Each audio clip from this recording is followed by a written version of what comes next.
Hello, and thank you for tuning into the channel. If this is your first time here, welcome. My name is Angela, and I am a trauma-informed self-development specialist, and I coach you through the process of transformation from the person you came to be as a result of the things that's happened to you to the person you were created to be.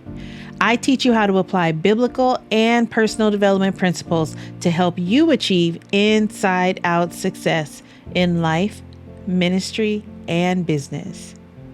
You're listening to the 1 Year Through the Bible series. Reading and understanding the Bible from Genesis to Revelation will give you a contextual overview of the whole counsel of God, as mentioned in Acts 20, verse 27. I'll be reading from the New King James if you'd like to read along. Today's Old Testament reading begins in Exodus chapter 1, verse 1 through chapter 2, verse 25. Now these are the names of the children of Israel who came to Egypt. Each man and his household came with Jacob: Reuben, Simeon, Levi, and Judah; Issachar, Zebulun, and Benjamin; Dan, Naphtali, Gad, and Asher. All those who were descendants of Jacob were 70 persons, for Joseph was in Egypt already. And Joseph died, all his brothers, and all that generation. But the children of Israel were fruitful and increased abundantly, multiplied and grew exceedingly mighty, and the land was filled with them. Now there arose a new king over Egypt who did not know Joseph. And he said to his people, "Look, the people of the children of Israel are more and mightier than we. Come, let us deal shrewdly with them, lest they multiply, and it happen, in the event of war, that they also join our enemies and fight against us, and so go up out of the land." Therefore they set taskmasters over them to afflict them with their burdens, and they built for Pharaoh supply cities, Pithom and Ramses. But the more they afflicted them, the more they multiplied and grew, and they were in dread of the children of Israel. So the Egyptians made the children of Israel serve with rigor, and they made their lives bitter with hard bondage, in mortar, in brick, and in all manner of service in the field. All their service in which they made them serve was with rigor. Then the king of Egypt spoke to the Hebrew midwives, of whom the name of one was Shiphrah, and the name of the other Puah. And he said, "When you do the duties of a midwife for the Hebrew women, and see them on the birth stools, if it is a son, then you shall kill him, but if it is a daughter, then she shall live."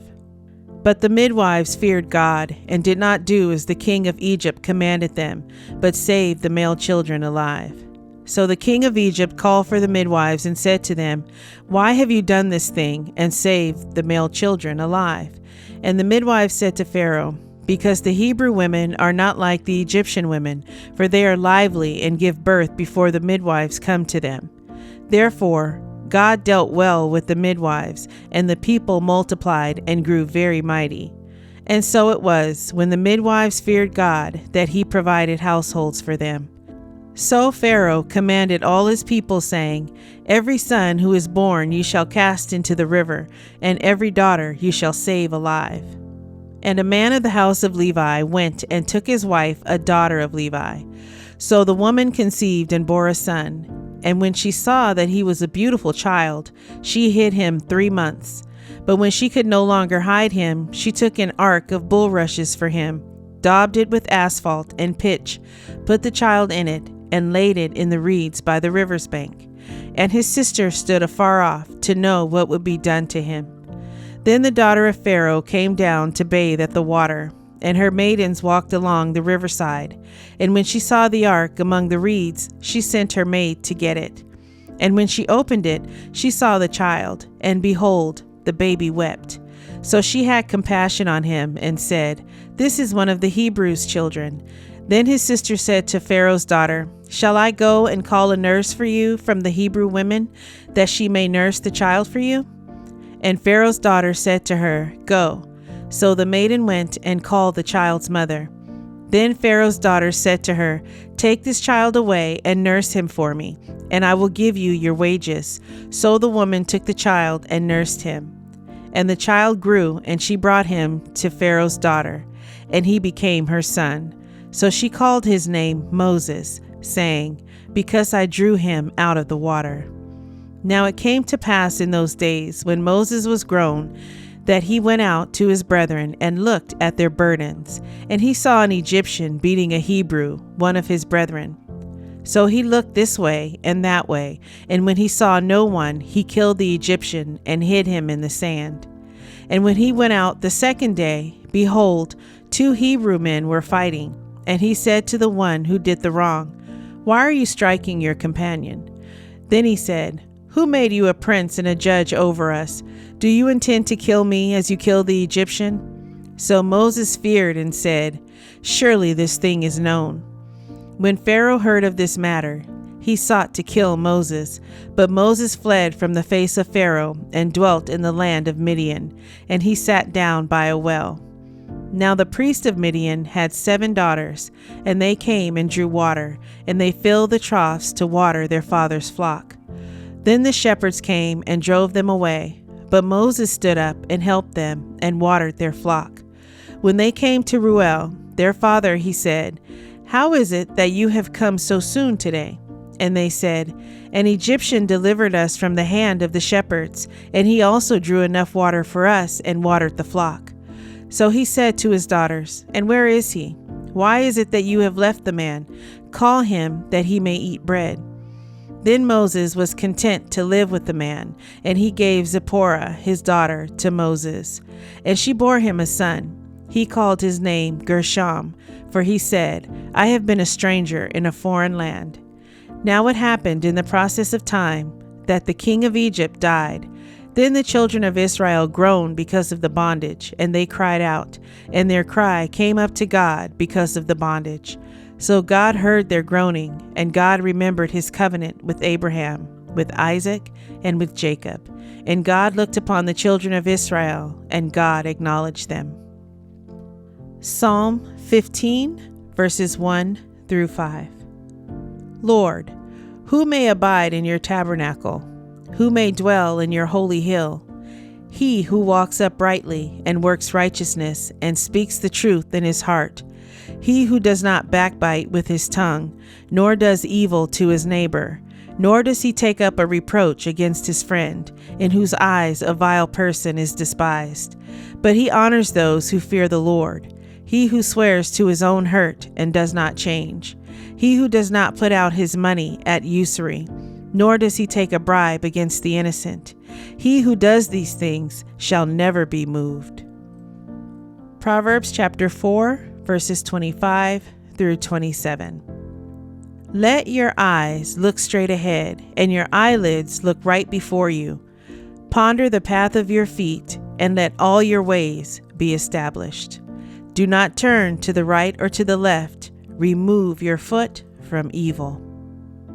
The New Testament reading is in Matthew chapter 17, verses 1 through 27.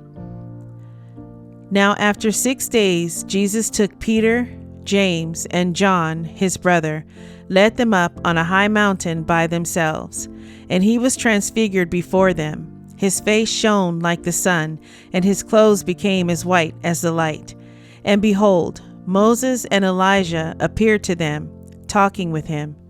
Then Peter answered and said to Jesus, Lord, it is good for us to be here. If you wish, let us make here 3 tabernacles, one for you, one for Moses, and one for Elijah.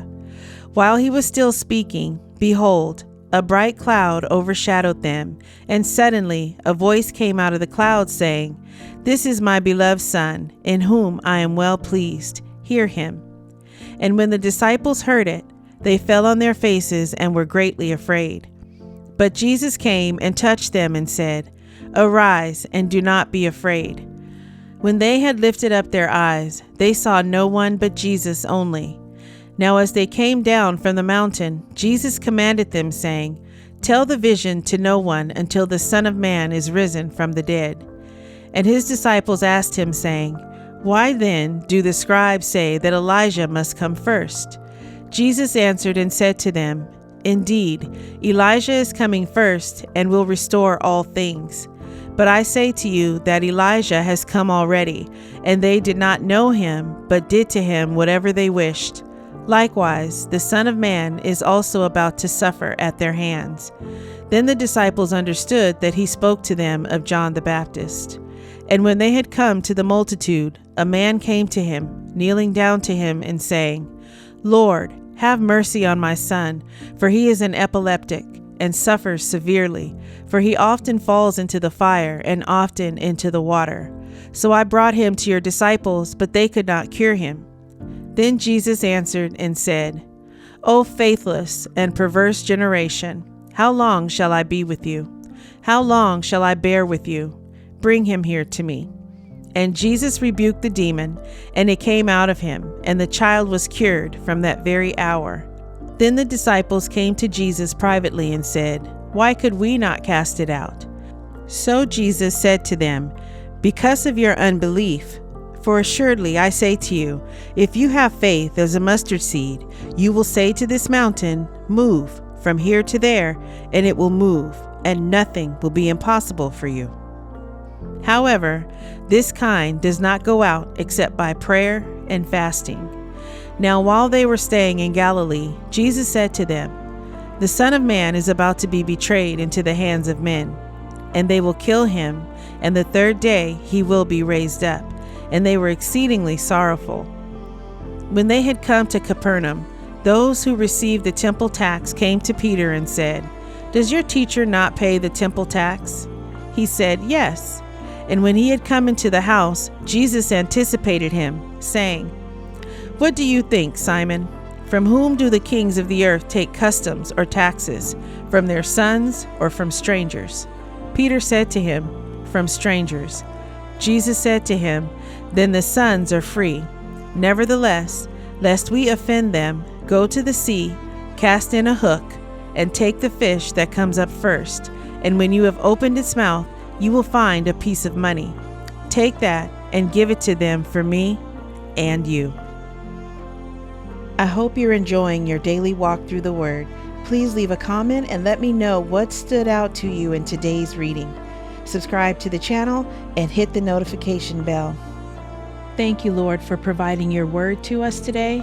May it reach deep into the heart of your chosen children who were set apart before the foundation of the world, that they may be renewed in the spirit of their mind. I give all praise and honor to the Most High Yah, Elohim, through your Son, Yeshua, Messiah. Amen.